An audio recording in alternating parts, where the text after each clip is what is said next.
Então, boa noite para vocês. Hoje a gente vai começar. Eu vou mostrar para vocês aqui já um videozinho para vocês ficarem. Opa, já mudei aqui a página, só um instantinho. Ah, tá aqui, que é vídeo, beleza.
Hernando, o áudio não está aparecendo para nós. Agora, eu tinha desligado, desculpa, Sem problema. tinha desligado para falar com a Águeda. Então, esse equipamento aí chama-se anemômetro. Ele é obrigatório em todos os aeroportos e vai ter 2 desses. Eu vou explicar agora.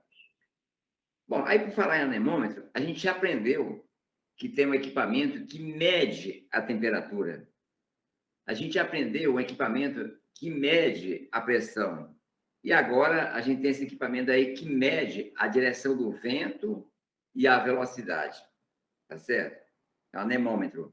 Então, olha, termômetro, barômetro e anemômetro. Ó, a palavra metro no final é que mede. Esses equipamentos têm um outro nomezinho que eles também registram. Então, o equipamento que registra a temperatura é termógrafo. O que registra a pressão é barógrafo. E o que registra o vento é anemógrafo.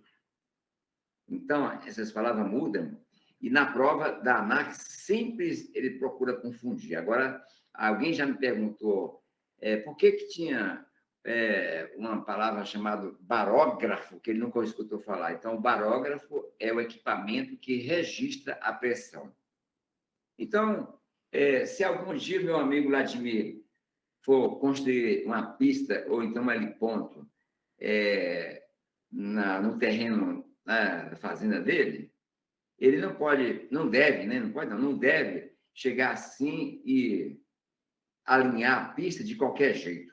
O ideal seria alugar esse equipamento aí, que seja um anemógrafo, instalar na área e deixar ele um ano registrando, para depois de um ano ele pesquisar que naquela região como é que são os ventos, a velocidade e, principalmente, o que vai interessar, a direção dos ventos.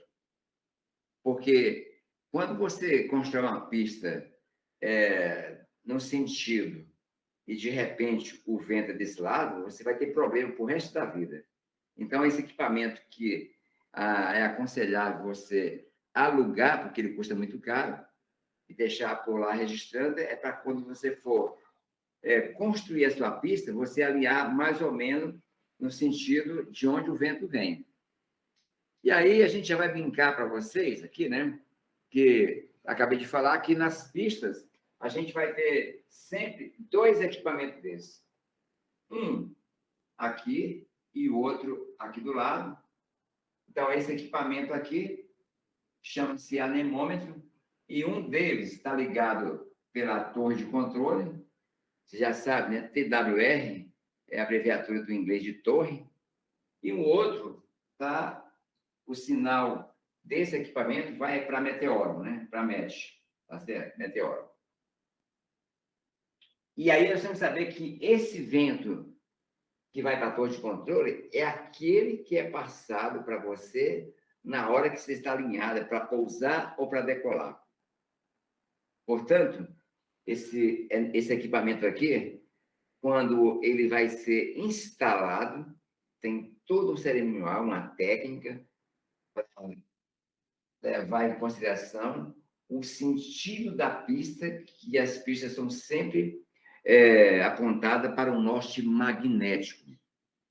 E aí a gente sabe que quando você sai do Equador em direção aos polos, vai ter uma declinação magnética, vocês aprenderam com navegação, né? Então, quanto mais perto dos polos, maior vai ser a declinação, e essas pistas aqui são sempre apontadas para o norte magnético. Então, vocês já aprenderam isso com o professor Ângelo, o professor Freitas já falou para vocês também, que eu já vi, né, sobre o sentido original dessa pista, né? Então, para que você receba, na hora do seu pouso, o vento mais de cara possível, então, esse equipamento, ao ser instalado, ele faz uma correção pela declinação do norte magnético, tá bom?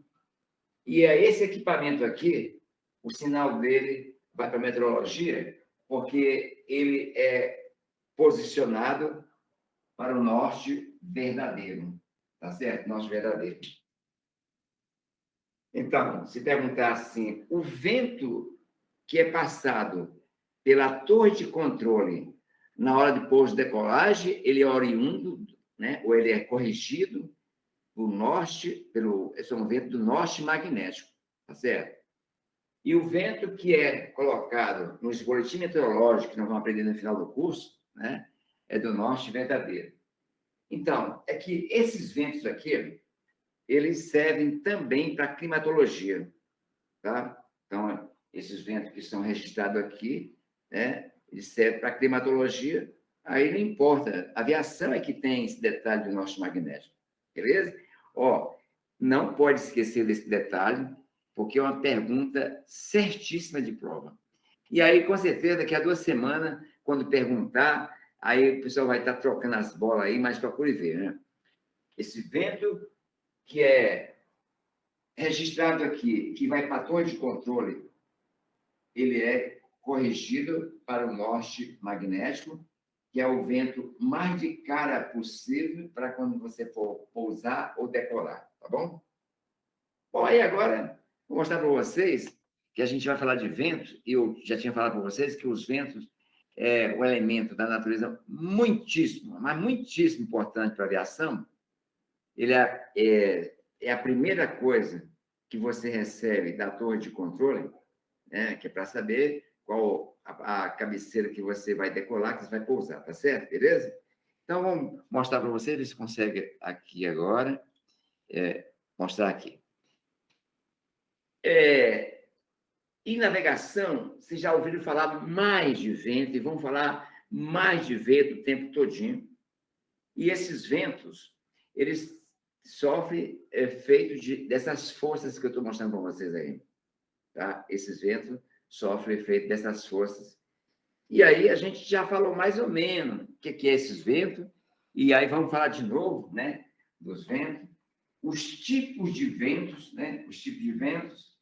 E aí a primeira coisa que a gente vai falar para vocês, para entender o que é vento, é que a radiação solar, ela vem de cima para baixo, em todos os sentidos. E se você estiver numa orla, aí você vai ter aqui, ó, a parte continental, né? E você vai ter aqui a parte marítima, é isso mesmo? Marítima. Essa energia, quando chega aqui no mar, a maior parte dela chega e retorna para o espaço, porque a gente aprendeu um tal de albedo. Vamos lembrar o que é albedo? Ó, o albedo é a relação da incidência pela reflexão. Então, nesse caso aqui, ó, o albedo é altíssimo. Praticamente toda energia, quase tudo que chega aqui, ela é refletida para o espaço, né? Refletida para o espaço. Então, uma outra coisa que também a gente aprendeu sobre a água é que a água tem um calor específico muito elevado, onde ela demora a se aquecer. As minúsculas incidências de radiação solar que a água pode absorver é muito lenta. Em compensação, a parte da superfície, ela vai receber essa energia aqui, vai, ó, penetrar aqui, ó, vai armazenar essa energia aqui assim. E a gente viu também já, né, que a atmosfera não tem cheiro, não tem cor, é um péssimo condutor de calor e ele é elástico, ele pode se dilatar ou pode se contrair. Então, ele se contrai quando o ar fica resfriado, ou seja, quando esse ar está em contato com a parte fria. E ele se dilata quando esse ar tem contato com a parte quente. Então, a gente pode fazer uma simulação para dizer que essa energia aqui indo para o espaço, que é assim, ó, vai aquecer aqui o ar, e esse ar aqui vai ficar assim, ó, rarefeito. Aí, digamos, pressão aqui, ó, 1.010 hectopascais. Bom, aqui no mar, né, a água está gelada, está fria, e ela está aqui, ó, está compactada. Então, digamos, a pressão aqui, ó, 1.020 hectopascais. Com essa diferença de pressão, vai existir uma tendência de deslocamento desse ar dessa posição para essa outra, para buscar um ponto de equilíbrio. E vocês sabiam que dia e noite os gases ficam se movimentando, buscando um ponto de equilíbrio, e graças a Deus que esse ponto de equilíbrio nunca que é encontrado. Então, nesse caso, vai existir uma tendência dessa massa de ar com a pressão mais elevada se deslocar nesse sentido aqui, ó. Tá certo? E aí, para alguém que se encontra bem nessa faixa, quando essa massa de ar passar por essa pessoa aqui, ela vai sentir a sensação frescura, né? Que é exatamente o vento. Então, os ventos nada mais é, né, um deslocamento dessas massas de ar. Você sente a sensação do vento por conta do ar buscando um ponto de equilíbrio. Então, provavelmente, para você que está na sua casa aí, ó, se você tiver na sala e a pressão na sua sala num canto é 1.020 e no outro é 1.020, não vai ter deslocamento, tá bom? Então, só vai ter deslocamento se tiver diferença de pressão, ok? Beleza? Então, agora, a gente já aprendeu isso aqui, que para quem se encontrar na orla e se for de dia, quando essa massa de ar se deslocar para cá, é através de um processo físico, né, que é o transporte de energia térmica na horizontal, chamado de advecção. Então, advecção seria o transporte de energia na horizontal. Essa advecção gera os ventos. E se você tiver uma aula marítima, durante o dia, essa massa vai vir do mar para a terra e a gente vai chamar isso aqui de brisa, né? De brisa, tá? E nesse caso aqui seria uma brisa o quê? Marítima, porque o ar está deslocando do mar para a terra, tá bom? Eu vou mostrar um vídeo para vocês agora, né? Que vai ser o contrário. Vai ser o contrário. Por que acontece? Durante o dia, como eu já coloquei aqui, boa parte da energia ela é refletida para o espaço. Mas, no decorrer do dia, pouca energia, devagarzinho, vai acumulando aqui no mar, vai crescendo no mar. E aí, quando chega no final da tarde, a água está superaquecida, e a água demora a se aquecer, mas demora a se esfriar. E aqui, o chão fica gelado e vai ter uma inversão. Aí, quando chega de noite, a pressão fica maior aqui, e aí ele fica menor aqui, e vai ter um deslocamento do contrário. Deixa eu mostrar para vocês agora o que seria uma brisa terrestre, tá bom? Brisa terrestre. Pronto, já cheguei na hora aqui, né? Então, eu vou mostrar o vídeo para vocês.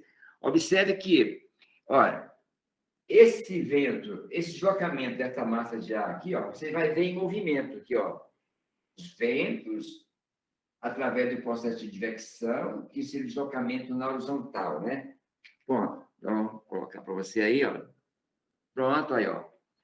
Você está tendo aí o deslocamento do ar que está vindo da Terra em direção ao mar. Então, nesse caso aí, é uma brisa terrestre. No final vai aparecer o mar, tá certo?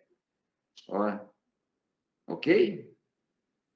Esse assunto a gente já tinha visto, mas que agora vai ser pertinente, porque nós vamos falar de isobras. Ó, aqui, ó, vou colocar assim, ó, 1020, 1018, 1016, 1014, 1012, 1010. O que é isobras?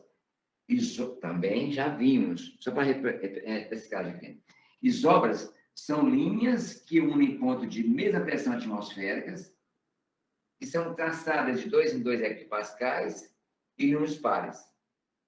Se eu trocar agora aqui para 1030, aí o que vai acontecer? Eu vou passar as isobras mais próximas aqui, ó. 1030, 28, 26, 24, 22, 18, sei lá, 15, 14, 10. Então, antes eu tinha uma variação de pressão, 20 menos 10, de 10 hectopascais. Agora, eu estou tendo uma variação de pressão, 30 menos 10, digamos assim, 30 menos 10, de 20 hectopascais. Vamos chegar à conclusão que quanto maior for a diferença de pressão, maior vai ser a intensidade dos ventos. Tá bom? Então, quando eu tinha uma diferença daqui para cá de 10 hectopascais, eu tinha uma intensidade de velocidade dos ventos. Como eu tenho agora uma diferença de pressão maior, a intensidade é mais intensa. Vocês podem abrir a página aí da apostila da página 19, onde tem um quadradinho, que vocês vão ver que quando as isobras estão assim muito pertinho da outra, ali indica que os ventos são intensos. Quando as isobras estão afastadas, é que os ventos são mais fracos. Tá bom? Beleza? Então, para esses ventos, né, que são equilibrados pela única força, e essa força aqui seria a força de gradiente de pressão. Ó, força de gradiente de pressão. Quando falar gradiente, é decréscimo. Ó. Eu tenho uma força causada pelo decréscimo de pressão. Então, força de gradiente de pressão é o deslocamento desse ar por conta da diferença de pressão aqui. Decréscimo de pressão. Tá bom? Decréscimo.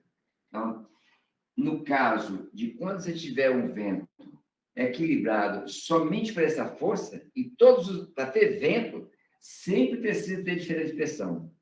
E para ter diferença de pressão, é gradiente térmico. Para esses ventos equilibrados pela única força de gradiente de pressão, a gente vai chamar de barostrófico. Barostróficos, né? Barostróficos, faz sentido. Então, quem é o vento barostrófico? Né? É o vento equilibrado pela única força, né? Que é a força de gradiente de pressão. Né? Um exemplo de vento barostrófico, a brisa, né? Brisa. Pronto, brisa. Então, ventos barostróficos são os ventos equilibrados pela única força, que é a força de gradiente de pressão, igual vocês estão vendo aí. Ó. Vou colocar o vídeo de novo. Esse vídeo está mostrando que o ar está se deslocando de um lugar para outro por conta de diferença de pressão. Beleza?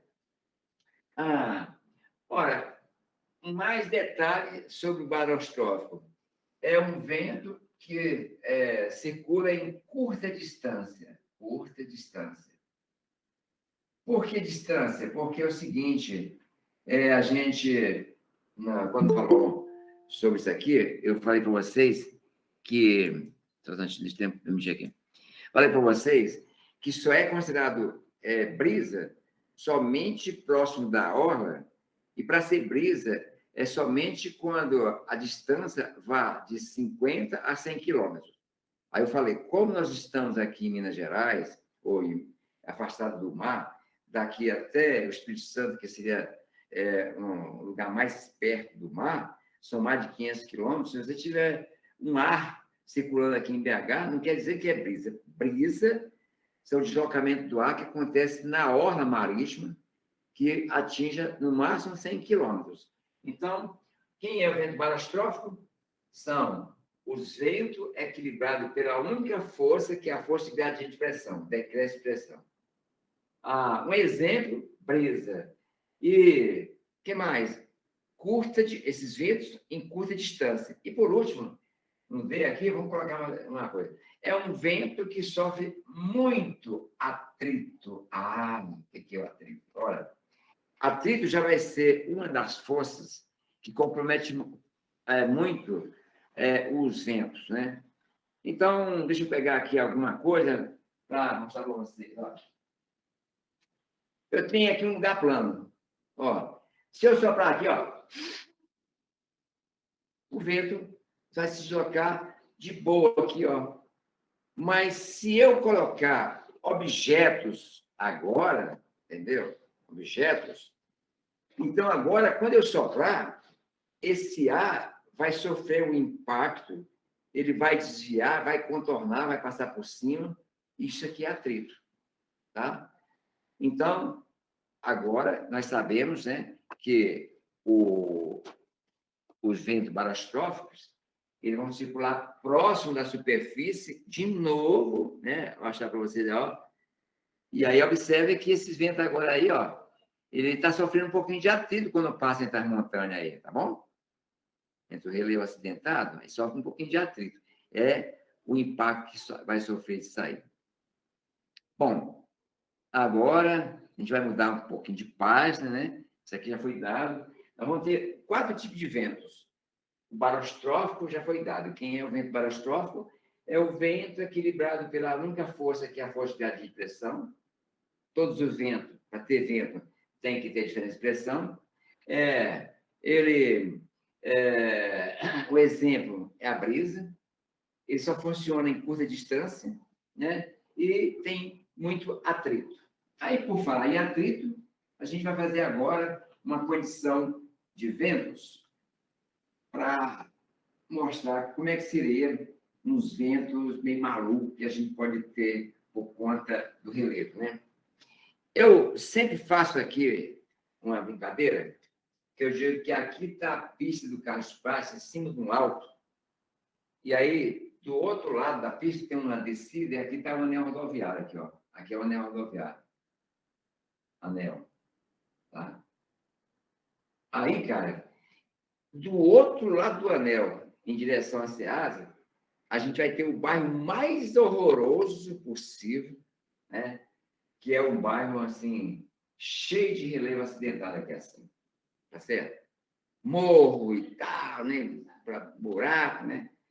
E é esse bairro aqui que a gente chama de Alípio de Melo, tá bom? Então, espero que não tenha ninguém que mora lá, né? Alguém mora lá?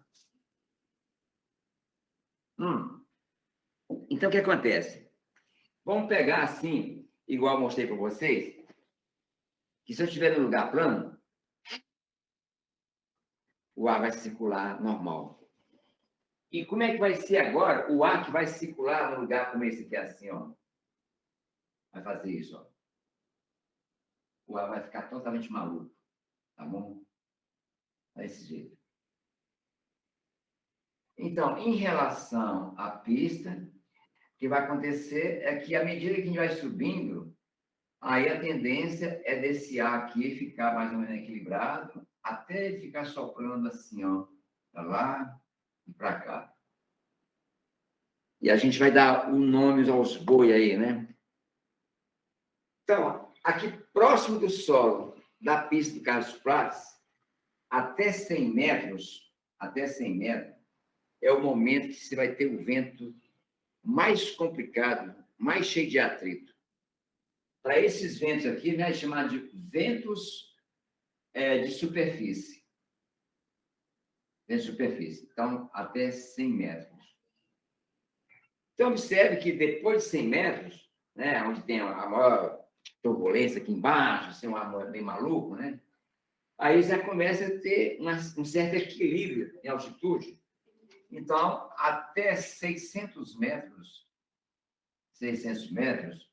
a gente vai chamar uma camada de transição. Camada de transição. De transição. Camada de transição. E agora que os ventos ficaram nivelados, não tem mais força do atrito atuando nele, a gente vai chamar aqui ventos de gradientes. Ventos de gradientes são aqueles ventos acima da camada de transição. Gradientes. Aí, o que acontece aqui agora? Olha, se você estiver voando aqui assim, ó, você está escorregando na banana assim, ó. Né? Ó, se você estiver voando aqui assim, ó, você está deslizando na atmosfera. E por que a gente está estudando isso? Pelo seguinte, cara, imagine só se alguém está vindo para pousar aqui no Prats e aponta aqui na Ceasa para pousar aqui. Aí, a impressão que dá que o seu percurso seria esse aqui, ó, desse jeito. Tá? Mas, provavelmente, por conta das ondulações dos ventos, desse jeito aqui, provavelmente, ao invés de você estar voando nesse formato aqui, o seu voo pode ser assim, ó, todo desembolsado. Então, vocês sabiam que lá no Japão é um lugar difícil de se construir pista, porque o relevo é igual a Leite de Mel. Aí os caras foram ousados, construíram uma pista no meio do mar, aterraram o mar durante 10 anos, e aí imagine só que isso aqui agora é o mar, e o cara faz uma pista aqui em cima, aqui, ó. Tá certo? Aqui, ó. E por quê, gente? Olha, porque o mar é lisinho, eles estudaram a direção do vento, e aí, no lugar plano, você não tem esse interferência aqui, ou não tem esse ar turbulento. Tá bom? Então, essa classificação desses ventos próximos à superfície, vocês têm que ter a ideia que quando forem pousar em aeródromo com essa condição, principalmente se for na parte da tarde, onde o ar está muito rarefeito, muito quente, você vai ter esse tipo de oscilação e, aparentemente, para quem é leigo, né, pensa que isso não existe, mas existe muito, né? Tá certo? Então, veja só, como que o Brasil é privilegiado? Eu vou alertar vocês para uma coisa. O Brasil nem precisou fazer assim um aeroporto igual ao do Japão, no meio do mar, porque aqui no Rio de Janeiro nós temos um aeroporto que ele fica no nível do mar, num lugar plano, e em volta desse aeródromo não tem nenhum obstáculo. Os ventos são fortíssimos, né? E é como se fosse exatamente esse aeroporto do Japão. A pista só tem 1.500 metros. E aí, quando o A380 estava em teste para voar para o Brasil, pousou 2 vezes lá. E aquele aerotonol que transporta aquelas cargas, né, de altas toneladas, pousou até aqui em Confins há tempo atrás, já pousou lá, cheio de aqueles helicópteros desmontados, de todo tamanho, que vai para a plataforma. Aeroporto de Cabo Frio. Então, vocês estão convidados, aí no dia que for em Cabo Frio, passear lá, né? Ir até o aeroporto e ver que a pista está num lugar assim, aberto, onde não tem nenhum obstáculo em volta. E agora vocês sabem, né? Que quando forem pousar em aeródromo tipo esse aqui, alto, o relevo na cabeceira da pista todo estambelhado, né? Você tem que ter um cuidado. Aqui na Pampulha, por exemplo, também, as aeronaves que vêm do bairro Santa Amélia, elas vêm bem altas, porque deixaram construir um bocado de prédio na cabeceira da pista, ali perto da Lagoa da Pampulha, ela vem bem alto. Aí, quando chega lá em cima da barragem, ela está alta ainda, e a pista está a 300 metros, ele faz um afundão assim, ó, um mergulhão. Né? Então, aquilo ali é um tremendo, de repente, desconforto para quem está pousando, já vem com um bocado de medo e tal, o vento batendo aquela estação ali, aquela profundidade, carro de um lado, a barragem do outro, entendeu? Tem outros aeroportos também assim, complicado, tá bom? Em Vitória, por exemplo, né, eu trabalhei 15 anos lá, e na época a pista tinha um sentido, agora tem uma outra pista também lá, mas a outra pior ainda, que eu já vi 2 gols um dia atrás voltando, né, porque está tendo muita ocorrência de turbulência lá, na cabeceira, né? Então, em Vitória, também tem uma situação igual essa da Pampulha. O avião vem aqui no alto, e aí chegava em cima de um shopping, fazia aquele mergulhão. A pista até estava um pouco mais para frente, 500 metros. Aqui na Pampulha, quando o avião chega em cima da barragem, ainda está muito alto e a pista está a 300 metros. Ainda bem que tem 2.200 metros para frente, né? Tá certo? Beleza? Bom, pessoal de helicóptero, quando vocês forem voar, já sabem, voando aqui em Minas, vocês vão ter um bocado de arestas, um bocado de relevo acidentado, e esses relevos, além de causar esse tipo de turbulência aqui, ainda tem um detalhe. Os relevos orográficos têm substâncias de calor específico muito baixo, que qualquer calor e radiação deixa, então, muito aquecido e o ar fica, né, turbulento. Então, em todo o estado de Minas Gerais, é complicado voar de helicóptero, porque você já está voando a 3.000 pés, diferente para quem está lá na orla. E aí, de cima de regiões orográficas, muito mais complicado ainda, né? Bom, estudamos um tipo de vento, né, que foi o barostrófico, e agora a gente vai estudar mais um outro tipo de vento, tá bom? Aliás, já estudamos 2 tipos de vento. O barostrófico, que é aquele vento que sofre muito atrito, e o de gradiente, quando não tem mais atrito e nem tem mais força. Os ventos estão nivelados aqui, tá bom? Vamos pegar mais 2 agora.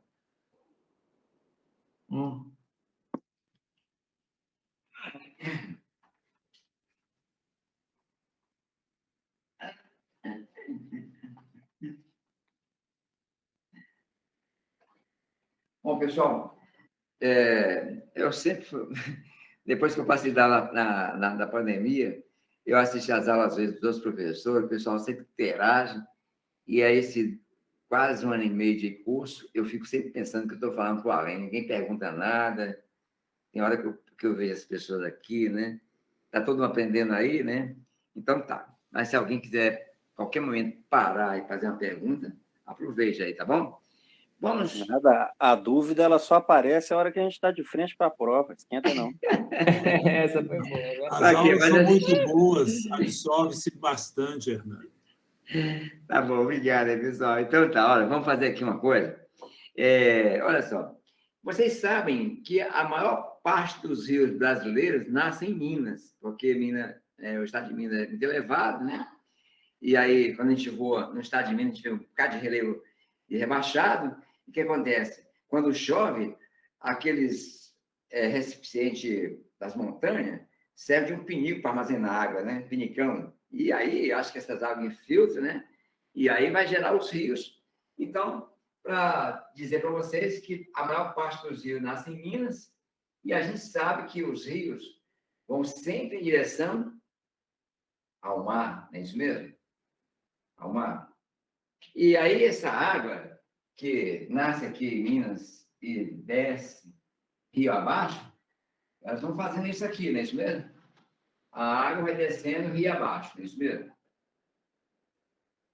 Agora vamos pegar uma piscina, né? E a gente está na piscina aqui com a água parada, né? Água parada. Para alguém que está aqui na piscina, e se quiser nadar, ela nada e chega aqui desse jeito. Então, o empuxo do nado dessa pessoa a gente vai chamar de força 1. Se você estiver num barco e querendo sair desse ponto, e chegar nesse ponto aqui você teria a força 1, mas devido à correnteza, né, dificilmente você sairia daqui e chegaria nesse ponto, porque a correnteza vai fazer com que você sofra um desvio, né? Então, você aponta para chegar nesse ponto, mas a correnteza vai te trazer para esse outro aqui, e você teria, então, aqui a força 2, que essa força 2 seria, então, a força da correnteza. Bom, e agora eu teria aqui a resultante, né? Eu podia chamar esse R de resultante, que ela é igual à força 1 mais a força 2. Bom, isso aí é para dizer para vocês um detalhe.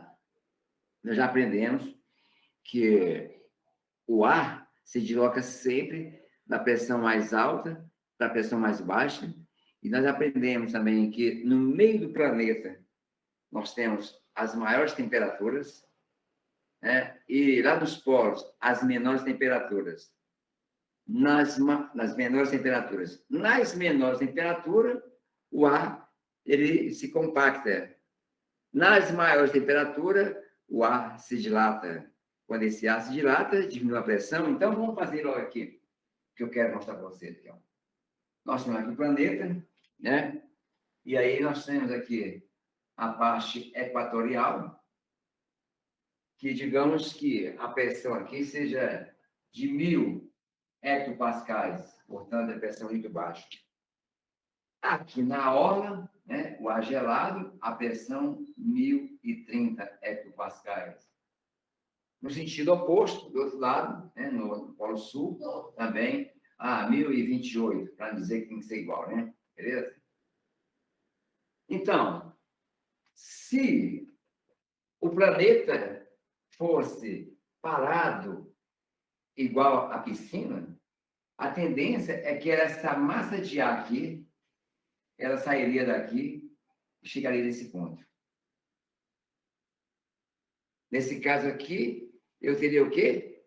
A força de gradiente de pressão, não é isso mesmo? Ó, força de gradiente de pressão, que é o deslocamento deste ar de uma pressão maior para uma pressão menor.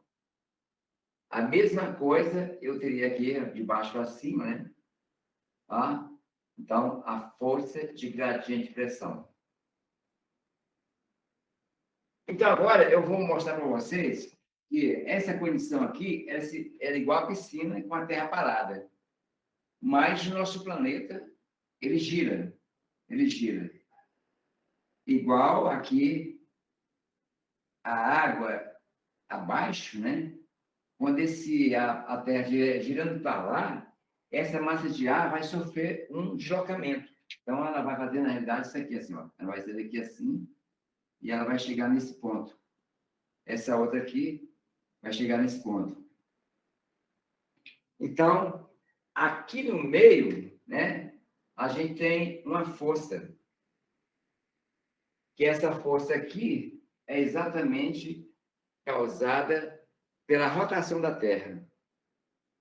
Aí, o camarada que percebeu, né, que esse ar sofre um desvio para a esquerda no hemisfério norte e para a direita no hemisfério sul, eles chamam-se Coriolis, tá certo? Então, na realidade, nós vamos chamar agora a resultante dessas duas forças, né, de ventos geostróficos. Aqui, ó. Ventos. A palavra geo é de terra. Geostrófico, né? Geostrófico.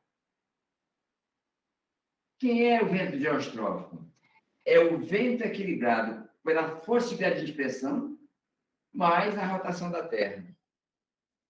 Que o camarada que descobriu isso aqui, ele foi dado esse desvio aqui por conta da rotação da Terra, e o camarada que percebeu isso chama-se Coriolis, vai chamar isso aqui de força de Coriolis, ou seja, essa força 2 aqui é a força de Coriolis. Antes que eu complique mais um pouquinho ali para vocês, vou mostrar para vocês um videozinho, né, dele aqui, pronto. Ó. Vamos lá.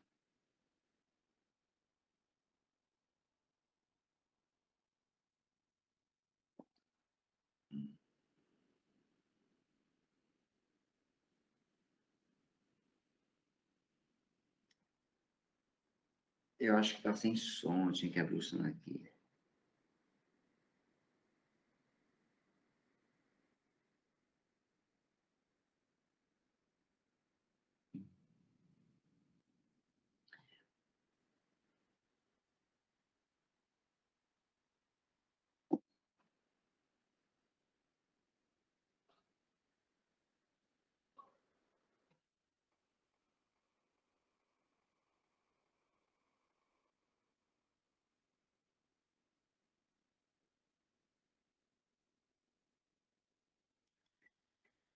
Gente, eu tenho uma pausa aqui para mostrar para vocês que aqui no Equador, igual essa linha vermelha está aí, a gente tem uma escala, né, angular diferente da escala lá de cima, tá certo? Então, lá em cima tem uma escala angular e aqui embaixo tem uma escala angular maior.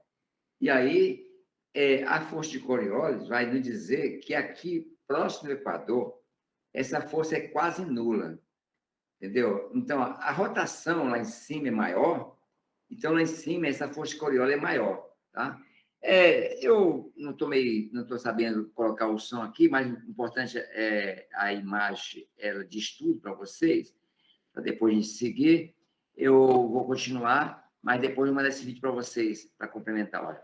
Então, ele quer dizer que quando você no hemisfério norte, você vai para um lugar, né? Você tem um desvio, e aí, quando você vai no outro, né, você tem outro desvio, tá? Então, na aviação, leva-se em consideração a esse desvio. Olha como é que sofre o desvio. Então, esse desvio aí, né, é por conta, então, da rotação da Terra. E aí, se perguntasse para vocês, ó, o que é o vento barostrófico? É o vento equilibrado pela força de gravitação mais a força de Coriolis. Aí, quem é a força? Como a força de Coriolis é causada pela rotação da Terra, eu vou provar para vocês o seguinte, ó. Se eu tiver parado aqui agora dentro de um carro e botar meu braço para fora, não acontece nada. Agora, o que acontece se eu estiver com um carro em movimento e botar o braço para fora? O carro não sofre esse efeito? Tá certo? Então, quando você estiver de carona num carro e botar o braço para fora, o ar contra você vai levar o seu braço no sentido oposto, tá certo? Então, por isso, então, que a gente aprendeu agora que a força de Coriolis é causada pela rotação da Terra, e essa força de Coriolis ela é quase nula aqui no Equador, e ela é máxima nos polos, né? Exatamente por a parte angular, tá bom? Então, a pergunta de prova. A força de Coriolis ela chega a ser quase nula no Equador e ela é máximo nos polos, tá bom? Beleza? Ó, agora, observe uma coisa, ó. No hemisfério norte, o desvio vem para cá, né? E no hemisfério sul, o desvio vem para cá, beleza? E aqui, quero deixar a dica para vocês anotarem no caderno. Vento geostrófico é o vento equilibrado pela força de agitação mais a força de Coriolis, que está na apostila. Mas, na ANAC, ele fala, ó, o vento geostrófico é o vento equilibrado pela força de agitação mais a rotação da Terra. É porque, na realidade, o que gera a força de Coriolis é a rotação da Terra. Beleza? Então tá. Daqui a pouco vocês vão olhar na apostila de vocês aí, tem um quadradinho para falar do vento barostrófico, do vento de gradiente e do geostrófico agora, né? E aí agora a gente vai observar um detalhe, ó. Vou apagar aqui embaixo, né? Que aqui me interessa mais, e a gente vai fazer agora um S de hemisfério sul, e vamos lembrar de isobra, né? Então, ó, hemisfério sul, vou fazer um S aqui, pam. Assim, ó. Pronto. Ó, digamos que eu tenho uma pressão aqui dentro de 1020, 1018, 1016, 1014. Os ventos sempre se deslocam da pressão maior para a pressão menor. Agora, eu tenho aqui, ó, 1020, 1018, 1016, 1014, né? Aí os ventos vêm sempre da pressão maior para a pressão menor. Então, nesse caso aqui, eu tenho uma alta pressão aqui e eu tenho uma baixa pressão. Então, nós estamos no hemisfério sul e a circulação dos ventos no hemisfério sul de uma alta pressão, ela é divergente. Por que divergente? Sai de dentro para fora. Já essa daqui, ó, ela está convergente. Então, aqui é convergente. Convergente. convergente. Então, baixa pressão, né, é um vento convergente e a circulação aqui é no sentido horário. Horário. E aqui, ó, é divergente e o sentido aqui ele é anti-horário, aqui, ó, anti-horário. Anti-horário. Bom, no hemisfério norte, que a gente tem a Terra dividida assimétrica, ela vai sofrer uma diferença de alguma coisa que a gente vai descobrir agora. Ó. Enquanto que eu fiz aqui as isobras através de um S, eu vou fazer as isobras no hemisfério norte com um 2, tá certo? Assim, ó, hemisfério norte, aí eu vou fazer um 2 aqui, ó. Um 2, né? Então, agora, eu tenho uma alta pressão aqui, ó, alta pressão aqui e uma baixa pressão aqui. Então, de novo, aqui no hemisfério norte, ele é divergente, e aqui ele é convergente, né, convergente, e teve uma mudança aí. A mudança é que, por conta da simetria da Terra, aqui no hemisfério norte, a alta pressão ele é divergente e horário, né? Horário. E agora aqui, ó, anti-horário, tá certo? Anti-horário. Beleza? Bom, eu nunca vi muitas questões sobre isso aqui, mas pelo menos isso aqui cai da prova e você vai ter que memorizar isso. Como é que é a circulação dos ventos nas altas pressões no hemisfério sul? É sempre divergente nos dois hemisférios, né? Sempre divergente a alta pressão. Na baixa pressão são sempre convergentes. E o que muda de um hemisfério para outro é só o sentido de rotação, porque enquanto que aqui ele é no sentido horário, ali é anti-horário, tá bom? Ó, aqui agora é anti-horário, beleza? Beleza? Então, essa imagem que congelou aqui é de um furacão. Normalmente, os furacões acontecem no hemisfério norte, e observe, então, que esses ventos eles são, né, igual esse aqui, ó, baixa pressão. Baixa pressão, a gente já aprendeu em altimetria, que quer dizer mau tempo, instabilidade do ar, insegurança para voar. Né? Deixa eu mostrar agora para vocês isso aqui. Hernani, Oi. Hernani, faz favor, é que não ficou muito claro para mim no seu quadro aí, que tá os dois constando como um hemisfério norte. Não, desculpa, aqui eu esqueci de colocar. Aqui é hemisfério sul e aqui é hemisfério norte. Pronto. Ó, no hemisfério norte, né, observe que no hemisfério sul, observe que os ventos saem daqui e eles são, ó, anti-horário, tá certo? E aqui ele vai ser horário, tá bom? Olha, eles estão fazendo isso aqui, tá? No sentido horário, beleza? E aqui já é sentido anti-horário. Ok? Mas agora você vai verificar agora nessa imagem que eu acabei de postar para você. Imagine só o que vai acontecer. Uma aeronave está saindo de Curitiba, onde a pressão lá é alta, e está indo para o Rio de Janeiro, onde a pressão é baixa.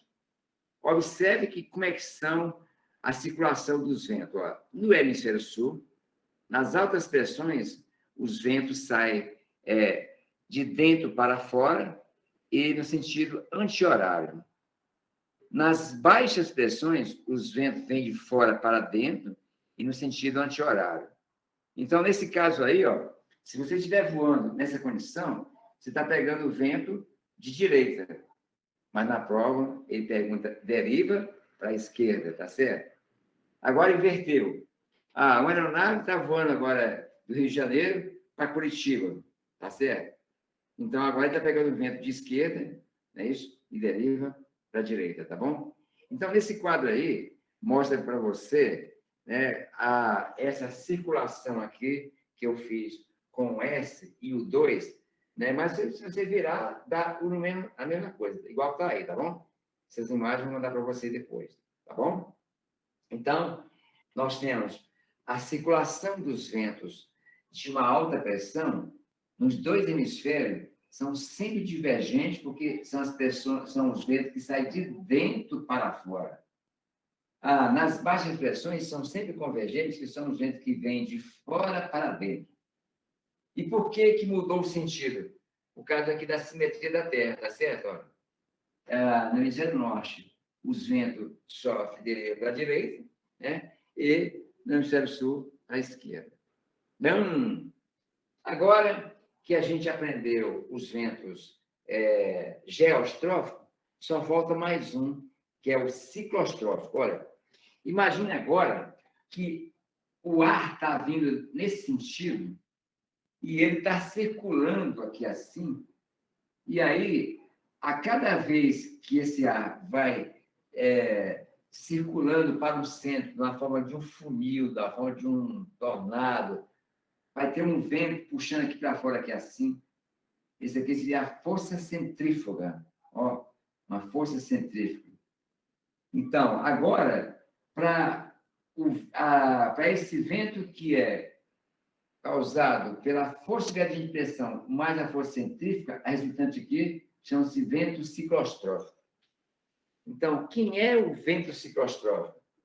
É o vento equilibrado pela força de gradiente de pressão mais a força centrífuga, né? Tá certo? E aí agora tem em algum lugar na apostila de vocês tem um quadradinho cheio de xizinho. Quem que pode adiantar para a gente a página lá?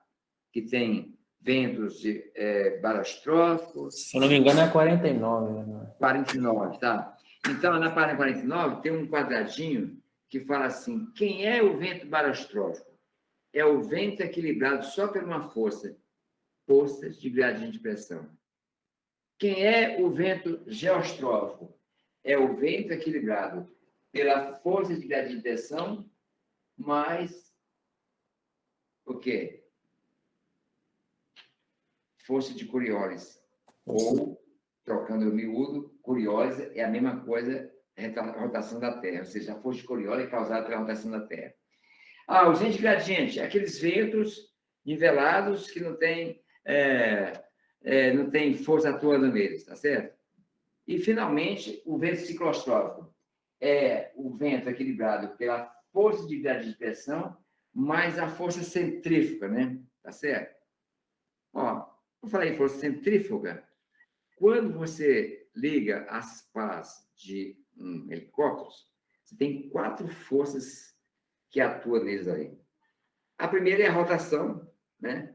A segunda é a força centrífuga, tem a força centrípeta e tem a força de Coriolis. A força de Coriolis é aquela que, por exemplo, quando você pega um helicóptero aquele da Marinha tão grande, que as pás são tão grandes que elas ficam aqui para baixo, né? Aí, quando liga o rotor, ele leva um tempo para nivelar aqui assim. É porque ali a força de Coriolis ela é mínima, é igual à rotação da Terra, que mostrei para você ali agora, né? Com a força a escalar, né? No Equador e a força escalar nos polos. Agora, quando você pega um helicóptero tipo 22, que tem as partes curtinhas, elas já estão aqui na horizontal, quando você liga já está em risco, tá certo? Por isso que a gente fala que nos polos, né, a força de Coriolis é máxima, tá bom? Então, voltando aqui para mostrar lá no comecinho as forças aqui, ó. Os tipos de forças que a gente estudou agora. Ó. Força de gradiente de pressão é a força que desloca a massa de ar, só vai existir vento se tiver essa força atuando. A força de Coriolis é essa força causada pelo deslocamento do ar, né? Deslocamento rotação da Terra. A força centrífuga, né? Olha essa daqui, ó. Centrífuga, né? A força de gravidade também, né? A gente sabe que a força de gravidade é aquela que atrai a massa de ar para o centro e os atritos, né? Olha, para você entender mais ou menos assim de cara o que é o atrito, imagine só alguém que está lá no mar e como é que são os ventos. Não tem atrito. Agora, imagine alguém que esteja, num dia que estiver ventando, no centro de BH, ali na Praça 7, onde você tem avenidas ruas mais largas, ruas mais estreitas, prédio mais alto, prédio mais baixo. Então, o atrito é muito maluco. Então, quando você voa sobre as cidades, você tem que levar em consideração que vai ter o quê? Muito atrito, beleza? Então, eu vou mostrar para vocês agora um vídeo para falar sobre a camada de transição. Esse videozinho aí tem umas bolinhas, e que quer dizer o seguinte: em cima do morro, o vento bate e faz a ondulação, ali é onde você tem o maior atrito possível, né? Que é os ventos de superfície, que vai até 100 metros.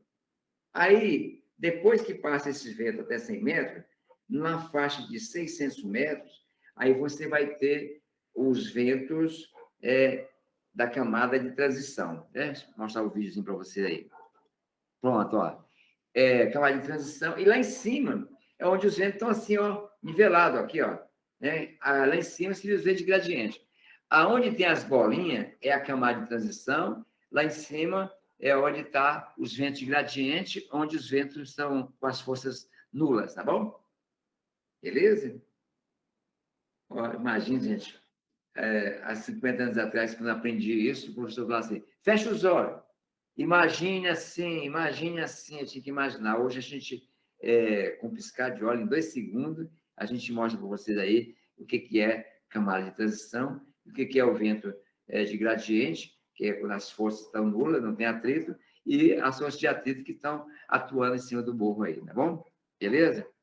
Então, Hernani, opa, diga. essa camada de transição que você mostrou aí, é confusão minha ou ela é a mesma camada de transição do nível de voo, do flight level? Não. Nós estamos falando de vento. Bom. Correto.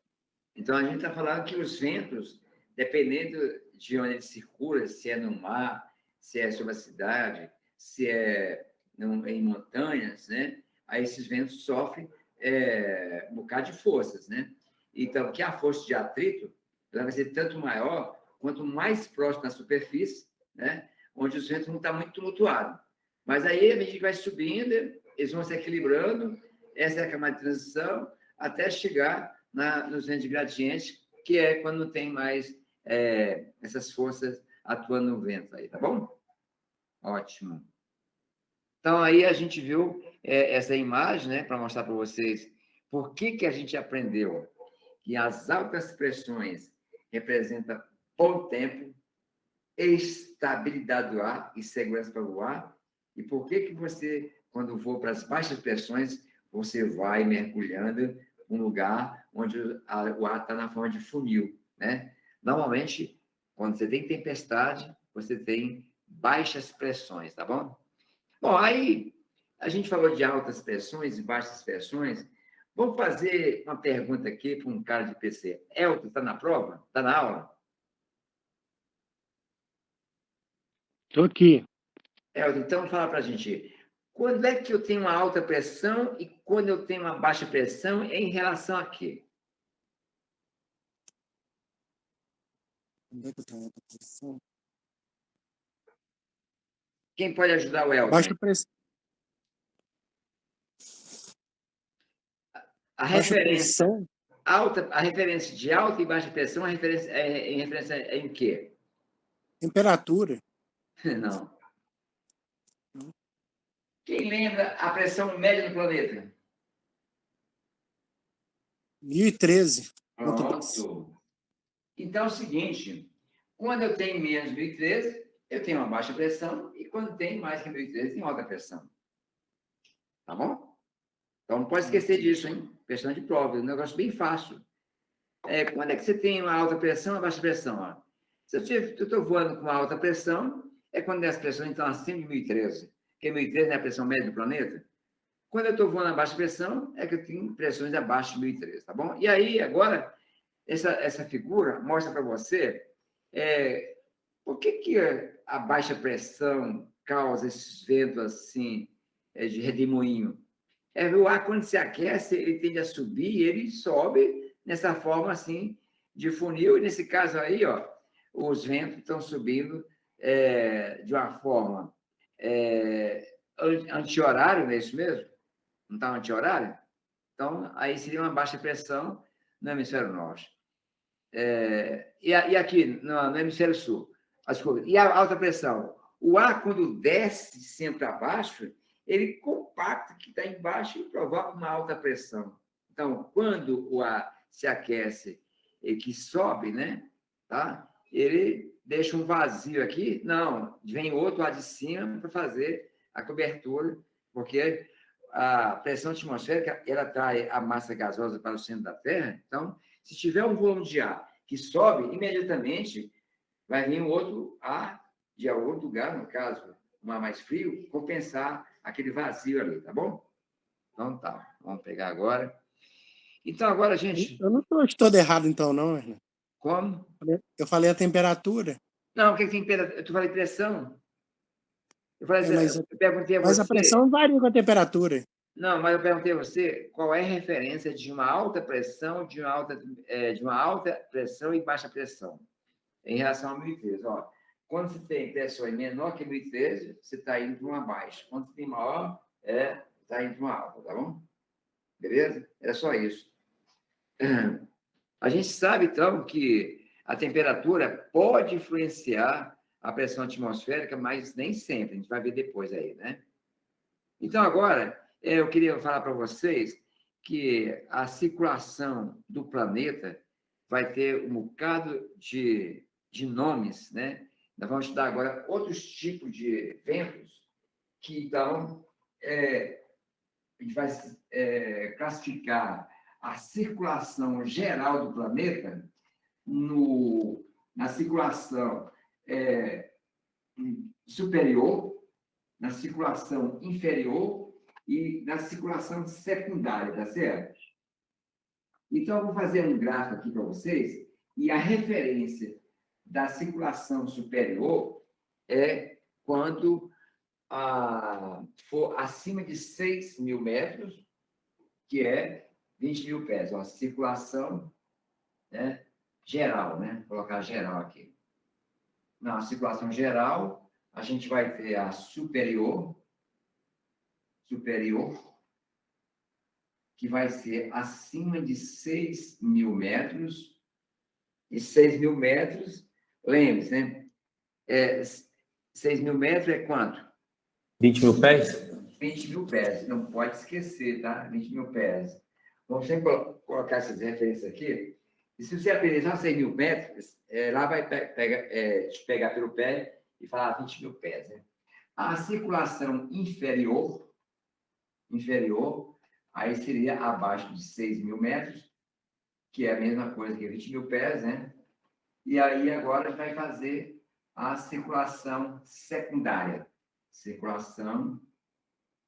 Secundária. A circulação secundária são vários tipos de ventos que é comum no mundo inteiro. A gente aprendeu semana passada que as nuvens foram classificadas há mais de 200 anos, e as nuvens que a gente estudou para a fim de aviação são as nuvens que acontecem, que são comuns no mundo inteiro. A mesma coisa, esses ventos que a gente vai colocar aqui, são ventos que são comuns no mundo inteiro, tá? Então, a gente vai ter aqui, ó, os ventos, as brisas, né? A gente vai ter aqui agora os ventos de vales, de montanha, né? Montanha, e efeito Foehn. Beleza? Faltou uma, deixa eu colocar aqui.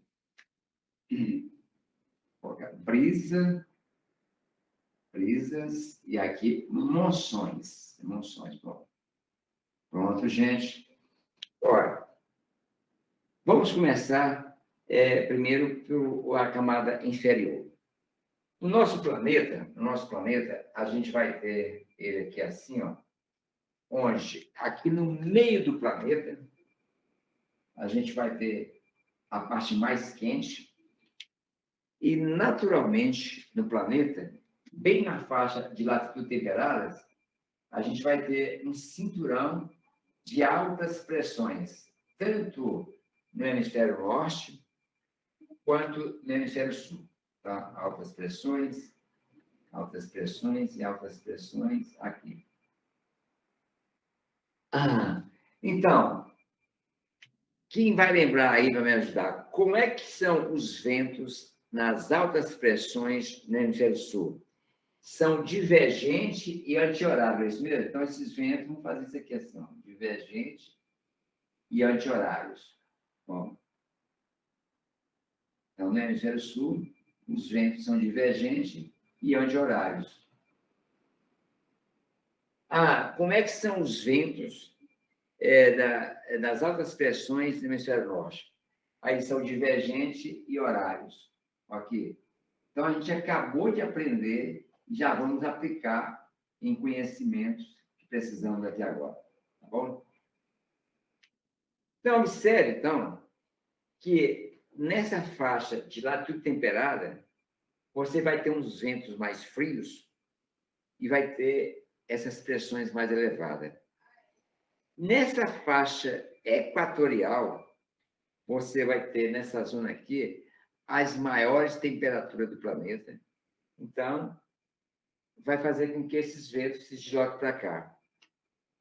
Para esses ventos que circulam nessa forma aqui, a gente vai chamar de ventos alisos.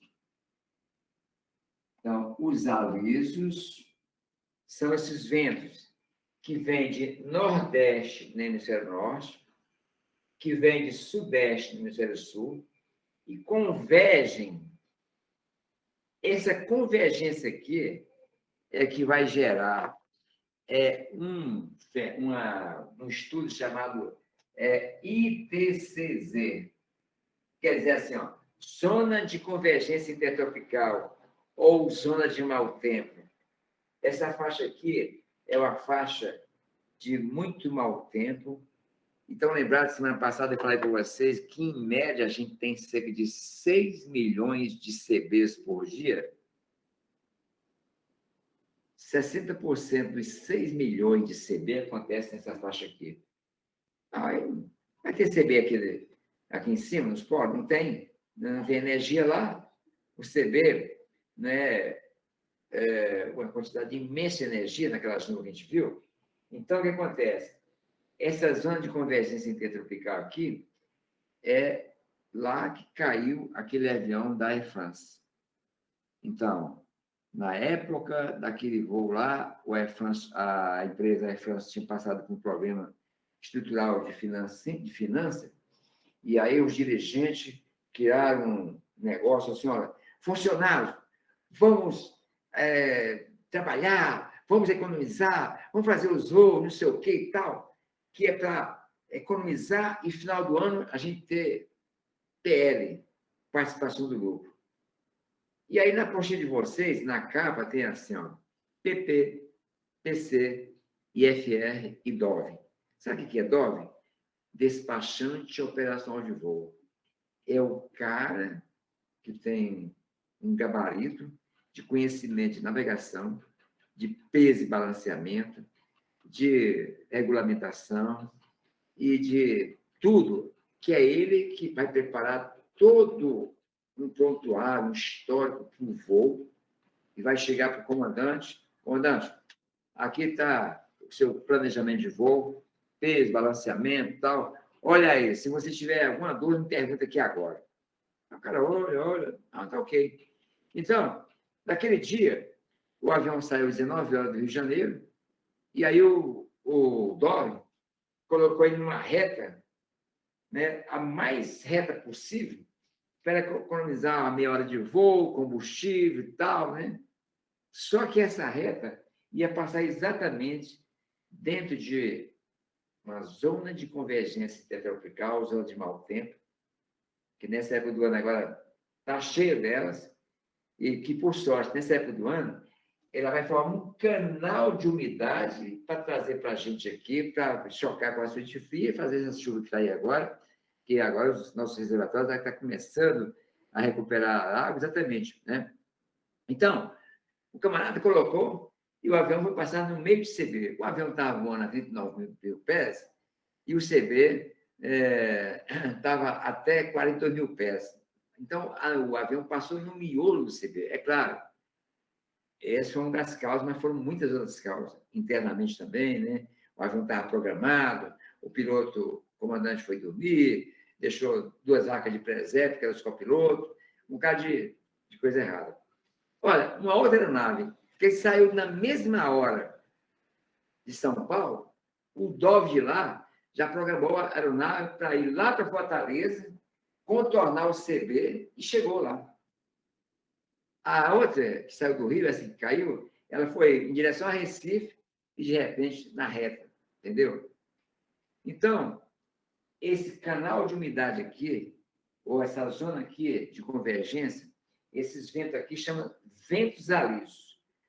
Então, para saber, os ventos alisos são os ventos que vêm de nordeste no hemisfério norte, sudeste no hemisfério sul, se encontram e se convergem. Esses ventos, quando se encontram aqui, eles se aquecem e sobem. Quando chega aqui em cima, eles sofrem resfriamento e eles descem por afundamento, igual dessa figura aqui, da figura de alta pressão aqui, os ventos descem para afundamento e quando ele está se aproximando da superfície, ele vai chegar aqui em cima, vai pegar a Terra girando aqui assim, e aí vai formar aqui o que a gente chama de vórtices. Tá? Então, esses ventos aqui, alisos, sobem. Quando eles descem com outro nome, de contralisos. Ó, contralisos. Então, esses contralisos são os alisos de retorno, igual está acontecendo nessa figura aí. E aí, quando eles estão se aproximando aqui dos polos, a Terra está em rotação, forma esses vórtices. Então, aqui são os vórtices. Vou já mostrar uma imagem para vocês aí, tá bom?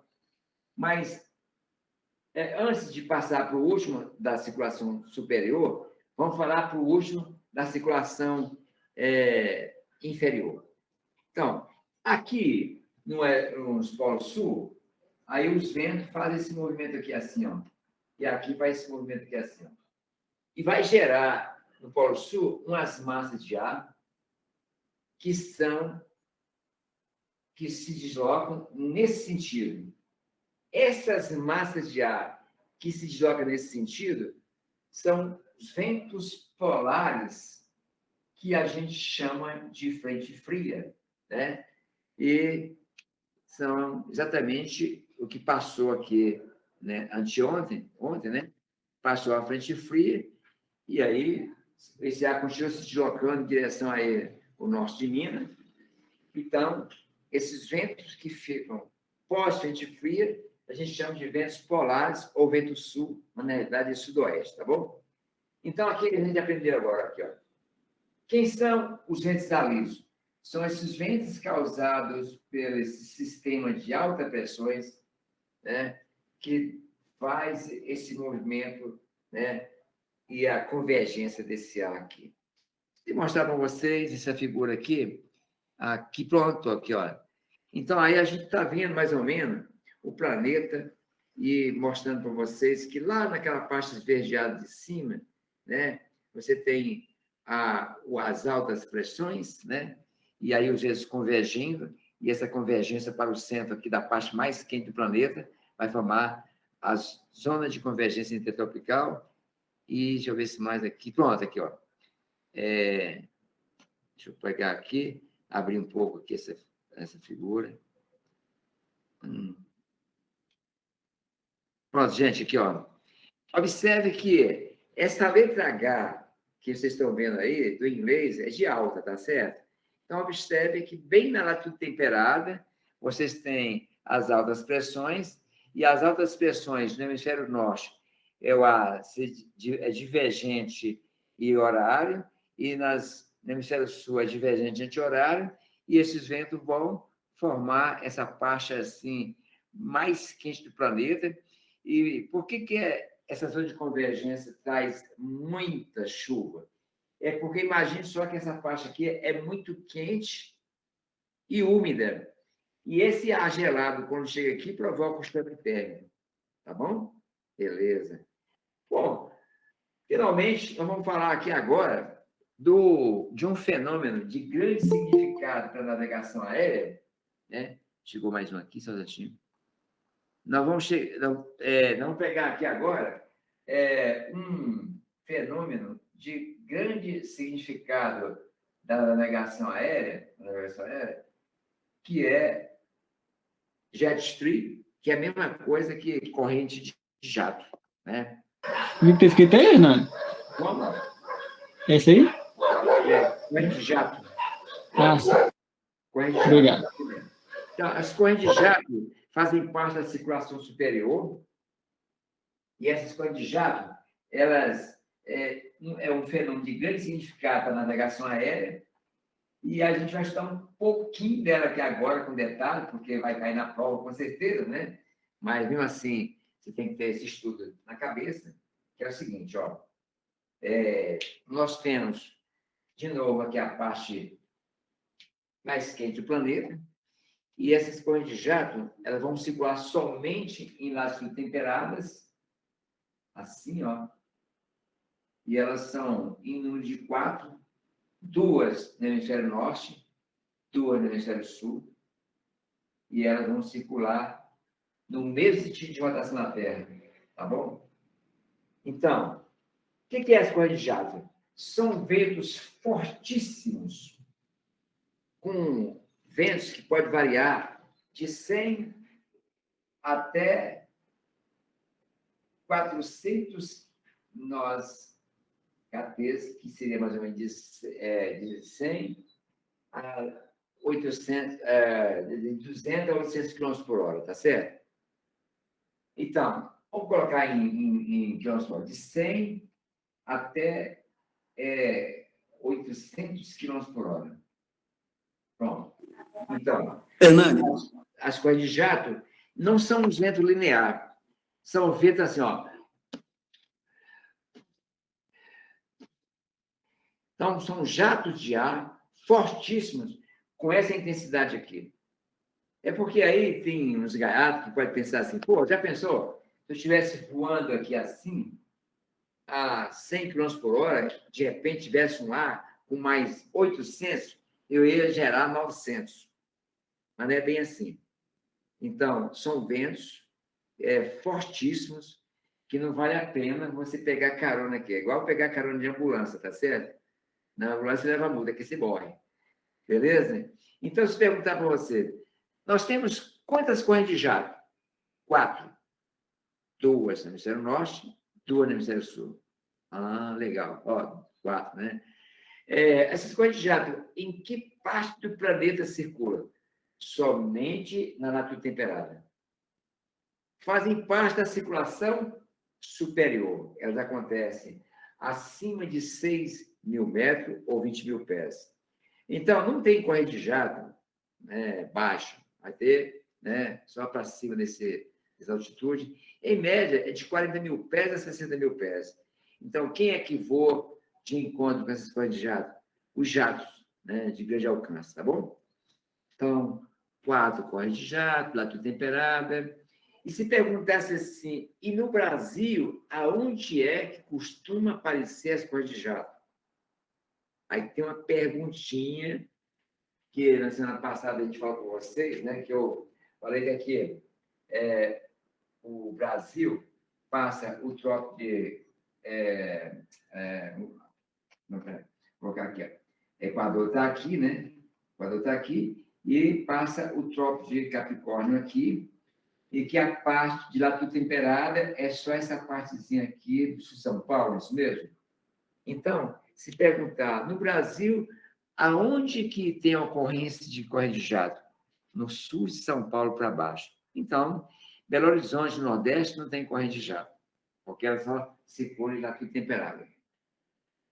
Esses correntes de jato, sabe aqueles ventos que vai para cá, pela força que eu falei agora há pouco, pela força Curió? Para esses ventos aqui, quando ele vai para lá, ele sopra vento aqui assim, sopra vento para cá.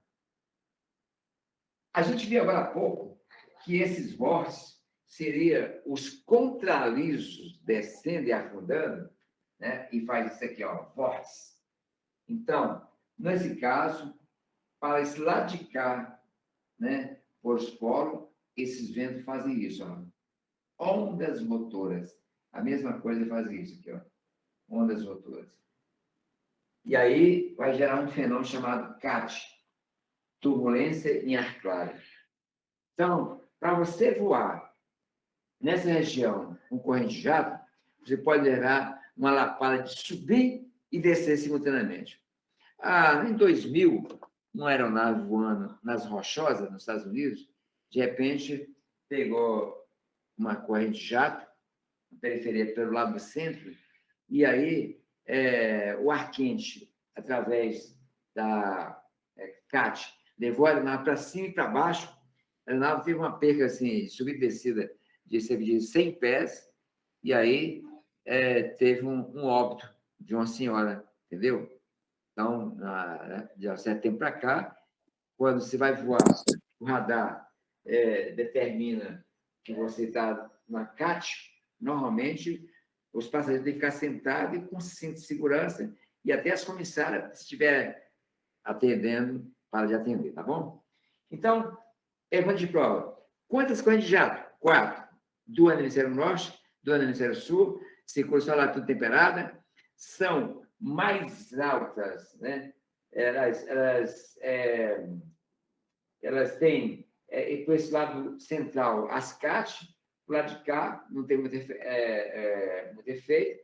E aí estão lembrados que quando a gente falou sobre as camadas da atmosfera, eu falei para vocês que aqui no sul, né, no hemisfério sul, nós temos um rombo na camada de ozônio de 27 milhões de quilômetros quadrados, é que essas correntes de jato elas são mais intensas e mais frequentes no outono e no inverno. Anota aí. As correntes de jato são mais intensas e mais frequentes no outono e no inverno, né? E são mais altas no verão. Então, por isso que o hemisfério sul tem mais água e elas são mais intensas e mais frequentes, foram essas correntes de jato que causaram aquele rombo na camada de ozônio no hemisfério sul, onde a população do Chile e das Malvinas e da Argentina não pode sair das suas casas a partir de ontem, dia 1º, até março. Então, a partir de ontem até o final de março, as populações que estão aqui no sul mesmo, Argentina, Malvina e Chile, não podem sair de suas casas das 14 horas até as 20, porque o planeta vai estar mais virado aqui assim, né? E vai ter incidência da radiação solar sem o filtro da camada de ozônio. Então, não pode esquecer disso aqui, ó, tá? Bom, gente, deixa eu contar a experiência. O meu filho foi ganhar um prêmio lá nos Estados Unidos, aí me levou para trazer o cheque, né? E aí, cara, eu tenho um aluno que levou um 777 da Boeing, e eu estava voando também dos Estados Unidos para o Brasil, num 777, e aí deu 1h30 da manhã, 1h da manhã, eu estava sem sono, fiquei ali e tal, né? E o avião começou a balançar. E eu, caraca, o que está acontecendo, gente? Estava no mar, meia-noite, tudo gelado, 37 mil pés. Por que aquele negócio estava balançando? Aí eu fiquei um pouco de medo, um pânico ali, e não achava justificativa. E passar cerca de 20 minutos balançando. Aí eu fiz contato com meu amigo que voa no Emirates, né? Emirates, e ele falou que eu estava exatamente cruzando a corrente de jato aqui acima. Tá certo? Então, quando você cruza ela aqui assim, normalmente ela tem cerca de 400 metros. Né? Então, ela tem 400 metros de largura e cerca de 6 metros de altura. Então, a gente estava cruzando ela. Tá? Então, realmente, hoje em dia, as aeronaves que voam já são preparadas, tem radar e tudo, eles procuram fazer o máximo de fazer toda a observação para não voar, né, no meio dessas camadas de jato, porque realmente elas são bastante causam bastante desconforto para o voo, ok? Então a gente estudou aqui quais são os ventos da camada superior? Contralisos, que é os alisos voltando. Aí, por falar nisso, deixa eu mostrar para vocês um vídeo que eu tenho aqui desses contralisos voltando, tá certo? Só um instantinho, eu consigo voltar aqui. Só fazer isso. Então, pronto. Aqui, gente. É claro que esse vídeo é num espaço muito curto, mas imagine só o ar vermelho lá dos polos subindo. Desculpa, o ar vermelho quente, bem na faixa equatorial, ele sobe, desce e cai lá nos polos, tá certo? Olha, seria isso aqui, ó. Para você saber o que é o contraliso, né? Os alisos seria o ar aquecendo e subindo, né? Ó, esse vermelho é os alisos. Aí sobe, chega a uma certa altura, desce para o afundamento, o azul é o contraliso, tá bom? Beleza aí? Então, os alisos são o ar vermelho, como se fosse do Equador em direção aos polos, ok? Ó. Dá para ver aí, pessoal? Ó. O ar quente fica leve, sobe, se resfria e desce para o afundamento. Bom demais, né? Mais uma vezinha para você ver direitinho. Pronto, ó. No continente aí é como se fosse Equador e naquela parte onde o ar azul está descendo, se nos polos, a distância curtinha, mas o efeito é isso aí, ó.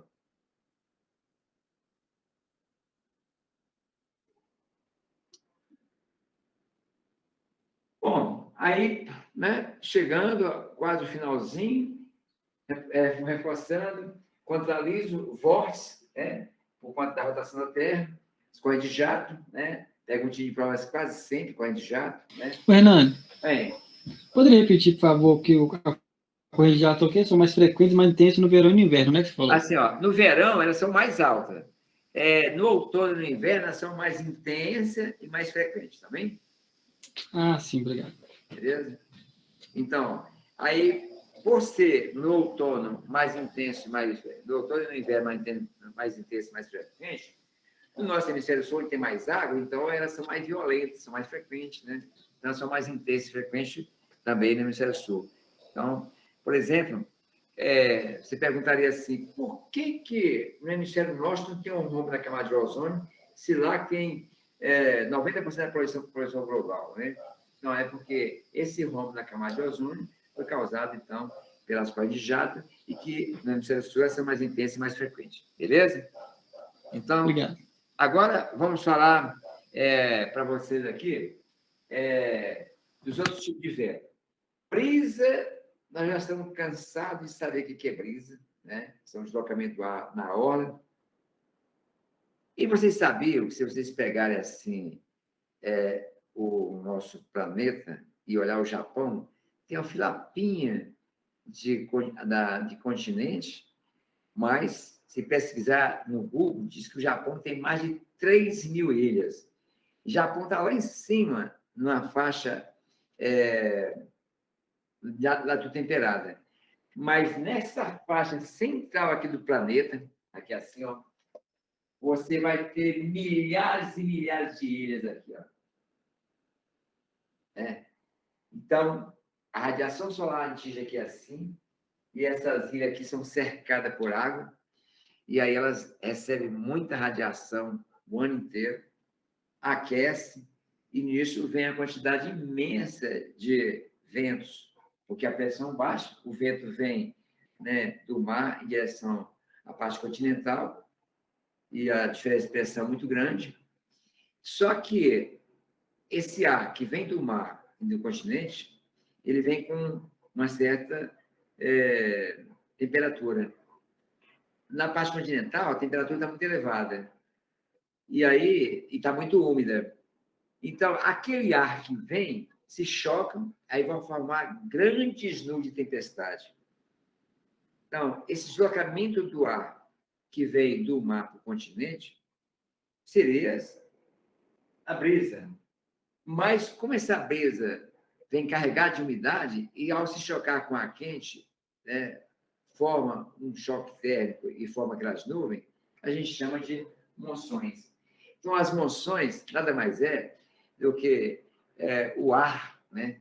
Ou as brisas carregadas de umidade com uma certa intensidade, que vai se chocar com aquele ar mais quente e provocar, então, condensações e chuva na forma de tempestade. E essas ilhas são todas úmidas e chove o ano inteiro, e lá é onde se tem as maiores produções de arroz, ou então das culturas que dependem de muita umidade, muita água, tá bom? Então, brisa é isso. Então, agora, a gente vai falar de um assunto que eu queria chamar bastante a atenção de vocês, para quando forem voar, lembrar disso aqui. Deixa eu pegar aqui. Pronto, gente, olha. Nós aprendemos, mostramos esse vídeo aqui muitas vezes. Quando você for voar na parte da tarde, tá? Você vai ter esse deslocamento do ar na vertical, que nada mais é do que as correntes ou as térmicas, é isso mesmo? Então, a gente aprendeu que o processo de convecção, transporte de energia térmica vertical, ele é máximo durante o dia, na parte da tarde, no verão, no continente e principalmente em regiões orográficas. Principalmente em regiões orográficas, tá bom?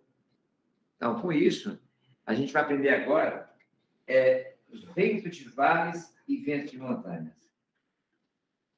Então, em 2008, acho que aconteceu a história com vocês, teve um pai e um filho que não fizeram o curso, e eles tinham pressa, não tinham tempo para estudar e tal, não tinha a mínima noção disso aqui, e foram voar uma área exatamente de montanha, 3 horas da tarde, com essa radiação aqui assim, eles conheceram tudo, ainda foram fazer uma outra aberração, que era, eles sem experiência, foram tirar fotografia. Aí, de repente, um ar desse, assim, levou para cima e trouxe para baixo, e os dois faleceram. Então, vamos estudar agora ventos de vale e ventos de montanha. Os ventos de vale nada mais é do que quando você tem tipo um vale assim, né? E aí eu vou fazer esse gráfico aí doido aqui, mas daqui a pouquinho tem um vídeo, né, para quebrar o galho de vocês aí, né? Então, o que acontece? Durante o dia, quando você recebe essa energia aqui assim, ó, aí esses vales, né? Produto, minerais, coeficiente calor específico baixo. Aquece, aí de repente o ar tende a subir aqui, ó. Tende a subir. Tá? Isso acontece durante o dia. Esse ar, quando sobe aqui assim, né? Ele não causa esse buraco aqui assim. Em seguida vem o quê? Um outro ar gelado de cima para tapar o buraco, né? Para tapar o buraco. Então, isso é exatamente esse fenômeno aqui, ó, que vocês estão vendo, que é o ar quente que sobe, se resfria e desce, né? Então, vento de vales, a gente vai ver aqui agora como é que seria. Deixa eu voltar. Pronto, aqui não, aqui não. Não. Já um instante que vai chegar. Pronto. Olha, eu também, quando eu aprendi a meteorologia, o cara mandava fechar o olho e imaginava isso aqui assim. Você vai ter o privilégio de ver que durante o dia o ar quente sobe a encosta da montanha, esse é o vento de vale. Só que quando chega de noite, né? De noite, isso aqui fica gelado, aí o ar agora vai descer aqui assim, ó. Aí esse aqui é de montanha, tá bom? Montanha. Então, deixa eu mostrar o vídeo, que daqui a pouco a gente vai acrescentar umas palavrinhas que você tem que memorizar. Pronto, aqui, ó. Nasceu o sol, tem o calor, incide, aí esse ar quente está subindo aí, ó. Imagina você voar aí, ó. Você vai ser levado lá para o infinito, né? Quando chega de noite agora, aí o chão vai ficar gelado, o ar que está lá em cima vai descer escorregando assim, ó. Agora vem de montanha. Tá bom? Ó, vou mostrar de novo para você nunca esquecer disso. saber que de noite, né, o ar se desce escorregando assim, né, e que de dia ele sobe assim, ó, violentamente, ó, mais violento, não é isso mesmo? O movimento, ó. Você vai passar aí por perto, você vai ser jogado lá, né? Vai ser levado lá para cima, né? Então, o que a gente vai aprender agora? Para esses ventos que durante o dia sobe as encostas da montanha, a gente vai dar um nome para eles, né? Que é anabático, ou barlavento, barlavento. Então, olha, para esse vento que acontece de dia, subindo as encostas da montanha, são anabático e barlavento. Aí tem gente que pergunta, porra, eu tenho que saber disso quando eu sou piloto? Provavelmente vocês vão esquecer. Mas o efeito, né, a imagem que passou aí para você é que você não pode esquecer. Quando você voa em região montanhosa, você tem que levar em consideração que pode sofrer esses abalos aí, beleza? Então tá. E agora, para esses ventos que descem, né, montanha abaixo, como é que é o nome dele? Sotavento, né? Ou catabático. Então, sotavento e catabático são os ventos que acontecem de noite, descendo e escorregando as montanhas. Barlavento ou anabático, né? Esses não vai cair na prova para vocês. Aí tem que saber. De dia, né? São os que sobem, né? Quando tem sol. De noite, na lua, quando desce aqui, tá bom? Beleza? Bom, aí vamos só falar agora do último que sobrou aqui, assim, ó. Efeito fone, né? Eu vou mostrar para vocês aqui fazer um gráfico do efeito fone de um lugar onde fica mais fácil você estar com o resto da vida, né? Para não esquecer esse efeito, mas depois a gente vai trazer bem para pertinho de nós. Né? Aqui você tem no Pacífico, aqui o mar, né? E aí daqui a pouco o monte lá, né? O monte dos Andes. Então, o que acontece? A gente aprendeu que os ventos, né? Eles costumam soprar assim, ó, acima de 600 metros, os ventos sopram para cá. Se você está na orla marítima, esses ventos aqui, eles são quentes e úmidos. O topo dessa montanha está gelado. Quando esse vento quente e úmido se chocar aqui, aí vai ter um choque térmico e vai formar grandes nuvens de tempestades aqui. E vai chover muito do lado de cá. Certo? Só que essa umidade ficou toda retida do lado de cá, né? E, por outro lado, não passa nada de umidade. E aí, aqui do outro lado, né, a gente vai ter um deserto. Um deserto. Nesse caso aqui é o deserto de Atacama. Tá bom? Deserto. Então, para esse efeito... O Hernani, esse Atacama é no Chile? Exatamente, no Chile. Então, lá nos Andes, lá no Chile, a gente tem esse deserto de Atacama, né? E aí é muito seco, não chove há muitos anos lá, porque a umidade que vem do mar, ela é retida aqui no topo da montanha, e aí chove do lado de cá tudo, né? E essa área aqui é muito fértil, planta-se de tudo aqui, e do outro lado aqui não chega chuva, né? Porque a umidade fica toda retida. Aí isso que chama de efeito Foehn, né? O efeito Foehn nada mais é do que a retenção da umidade e deixando o outro lado seco. Beleza? Então, assim como as... como é que é? As brisas carregadas de umidade, ela forma as monções, tem umas monções. Podia ser assim, a brisa é aqueles ventos que trazem umidade. Mas aquela umidade que vem em excesso, que se choca com ar muito quente, e forma aquelas nuvens de tempestade, que mais de 60% das trovoadas acontece lá, aí são as monções, excesso de chuva, acontece na Índia, né? Aquela parte mediana do planeta. E aqui, então, esse efeito fônico. Bom, eu fiz esses dados aqui, mas nem precisava a gente ir lá para a América do Sul, porque a gente tem um lance aqui bem pertinho da gente, né? Que aqui na Bahia, no estado de Minas, né? A gente tem ali uma área desse mesmo jeito, que eu vou desenhar para vocês aqui, né?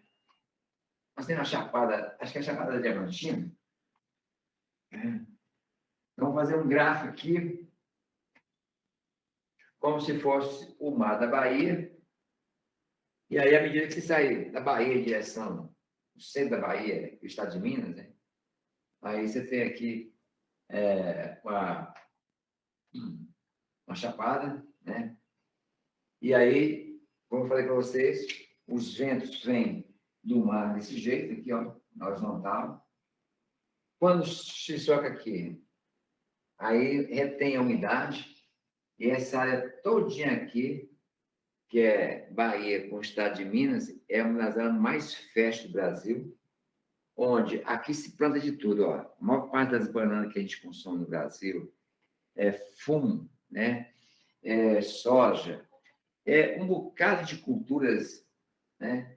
Dessa área aqui, bastante fértil. Né? E, em compensação, do outro lado aqui, da serra, onde está vários estados, meu estado Piauí, Pernambuco, né? Goiás, né? Uma área muito grande aqui assim. Nessa área aqui é uma área muito árida, né? Que passa anos e anos sem chegar a umidade lá, porque essa umidade é retida aqui, né? Essa área todinha aqui vai existir só hosta de cabrito. De tão pobre que é, né? Então, aí, para essa umidade que chega aqui e forma as nuvens, né? De grande, né, volume de água, né? E aqui é retida, é o efeito fônico, ok? O efeito fônico é isso, beleza? Bom, gente, ó, vocês, ninguém parou a aula para perguntar, e aí eu fui passando tudo aí, e a gente chegou no final, e podemos agora, se alguém tiver alguma dúvida, mas é só mostrar para vocês um outro vídeo que eu vi agora há pouco aqui, para a gente mostrar esse vídeo da seguinte forma, aqui, ó. Você, quando estiver voando, se estiver nessa situação aqui, ó, que seria o ideal para você voar e... deixa eu voltar um pouquinho. Ó, aqui, ó. Aqui seria uma situação ideal para você voar, né? Então, nesse caso, observe que o ar está sem... está com várias forças nulas, não tem atrito, não tem nada, você está tranquilo, né? Bom, quando você continua, né? E aí você está dentro de uma massa de ar gelado, quando ela vai se encontrar com outra massa de ar quente, de característica contrária, olha o que vai acontecer, ó. Então, o choque térmico dessas massas de ar vai gerar umas ondas rotoras e o ar vai ficar muito turbulento, exatamente porque a característica desse ar gelado é diferente do outro lá. Um é quente e úmido, o outro é frio e seco. Olha o que acontece. Ó. Então, esse ciclo que estão gerando aí, que a gente já fala ondas rotoras, é onde vai acontecer as turbulências. Quando você passar de um lado para o outro, você vai começar a trepidar, tá certo? Trepidar, trepidar, trepidar. Beleza? Então, ver se tem mais alguma coisa para falar para vocês. Só para lembrar aqui das forças dos ventos, né? Olha, A gente estudou tudo isso aqui, ó, força dos ventos, força de gradient de pressão, né? Força de Coriolis, né? Força de Coriolis causada pela rotação da Terra. A gente viu a força centrífuga, né? Centrífuga que sai de dentro para fora. A força de gravidade, que é interessante, né? Você viu aí. A gravidade sempre traz o ar para baixo. E, finalmente, a força de atrito. E aí a gente viu, então, a brisa. Esse vídeo eu vou mandar para vocês ouvirem amanhã, que eu não saiu o som dele hoje. Aqui a camada de transição, né? E aqui a gente viu para que estudou aquela circulação geral dos ventos, né?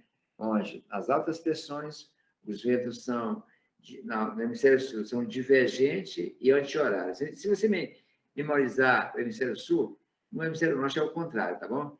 Mas, tanto no hemisfério sul como no hemisfério norte, nas altas pressões são sempre divergentes, porque sai de dentro para fora. As baixas pressões são só de fora para dentro.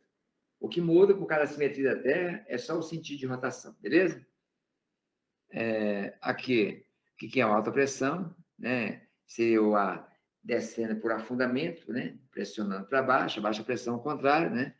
Aqui, essa figurinha para mostrar exatamente a ITCZ, Zona de Convergência Intertropical, né? E mostrando também que o ar na alta pressão sai de dentro para fora e tal, né? E, finalmente, aqui nós viu o que é o contraliso, né? Circulação geral da atmosfera, vento de vale, nunca pode esquecer, né?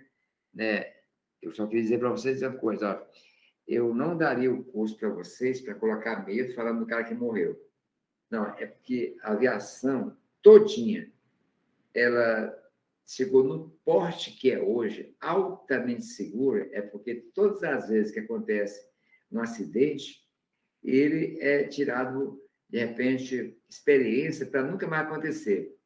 No voo lá do Air France, no dia que aconteceu aquele acidente, no dia seguinte, a aviação mundial, ela mudou, porque já ficou percebido, mesmo sem pesquisar, que era um erro colocar um comandante para fazer um voo de 13 horas e ele descansar em voo e deixar duas vacas de presépio ali, né? A partir daquele momento, os voos de mais de 10, 12 horas, duas tripulações, dois comandantes, um descansando e o outro lá no comando ali, mesmo que a aeronave seja totalmente automática, né? Mas tem que ter um cara ali para observar, porque o prejuízo, ou então o desgaste de um acidente como aquele, é de afundar a empresa, acabar com o resto da vida, que a Air France só não foi sucumbida naquela época, porque o governo francês injetou uma fortuna de dinheiro público para ela se manter, entendeu? Ô, Hernani, criou cristais, né, em volta do tubo de Pitot, né? Cristais de ouro, não foi? Então, porque ele estava voando no meio do miolo do CB, entendeu? Uhum. Então, ele não desviou, porque a aeronave estava projetada e aí o copiloto ele não tinha como destravar os comandos do computador para o manual. Só o comandante que podia fazer aquilo lá, tá certo? Então, aí a gente viu aí, não, essa imagem para ver a zona de convergência intertropical. Essa zona de convergência agora no hemisfério, agora no verão, elas ficam no hemisfério sul e elas vão trazer um bocado de umidade, que o canal de umidade que vem no hemisfério sul vai se chocar com essas massas de ar polares fria e provocar as nuvens que a gente precisa, com a chuva que a gente precisa, tá bom? Então, pessoal, eu acho que eu já mandei no e-mail de vocês um teste de 31 questões dessa aula de hoje e fiquei de mandar o gabarito. Mas eu vou fazer as duas coisas, que eu acho que eu mandei no e-mail, vou colocar no próprio grupo de vocês mesmo, um teste de 31 questões. E lembrando, por que a força de Coriolis é quase nula no hemisfério, no Equador, e é máxima nos polos? É por causa da rotação da Terra nos polos é mais elevada, tá bom? Beleza? Então, amanhã, aí vai ter as duas aulas, né? comandante Alexandre, de helicóptero, nessa sala, e o comandante Tiago, na outra sala, né? E aí, quinta-feira, sexta, tudo normal, né? E aí, só lembrando, ó, nesse sábado, vai ter aula do professor Zé Figênio, para quem faz helicóptero e está fazendo avião também. Aula ao vivo, né? Tá certo? Então, aí no caso aí, o David, se quiser participar, pode, né? Mas as pessoas, tem 4 pessoas que contratou essa aula de sábado para fazer ao vivo a teoria de voo de avião, para poder amanhã estar na parte de helicóptero, tá bom? Alguma pergunta mais aí, pessoal?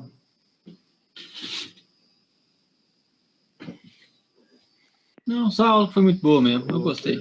Muito boa noite para vocês. Boa noite também, né? Tranquilo. Ô, Então, Hernando, só para lembrar, na terça-feira só- que vem, eu não vou estar com vocês, porque o Freitas vai antecipar a aula dele do dia 15, que é feriado.